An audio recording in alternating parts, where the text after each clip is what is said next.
Dan dalam video ini, kita boleh lihat bagaimana murid memilih warna mengikut perasaan dan masukkan doh ke dalam bekas. Murid juga berpeluang menyebut perasaan mereka secara lisan, ringkas dan tetap bermakna.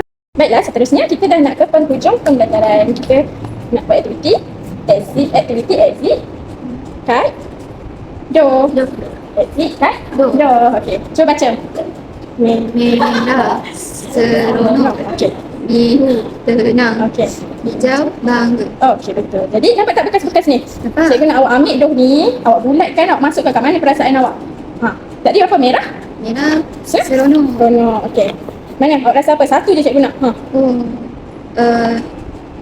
Buat bulat. Masukkan. Okey, betul. Okey, jadi apa yang kita belajar teknik apa hari ni? Cikgu nak rumuskan yang terakhir. Topik apa kita belajar hari ni? Pasu mini. Guna teknik Lingkar. Okey, betul. Jadi kamu dah dapat belajar tentang ekor.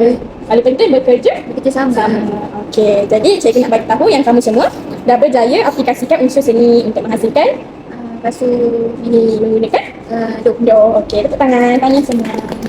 Okey, dah tamat kelas kita.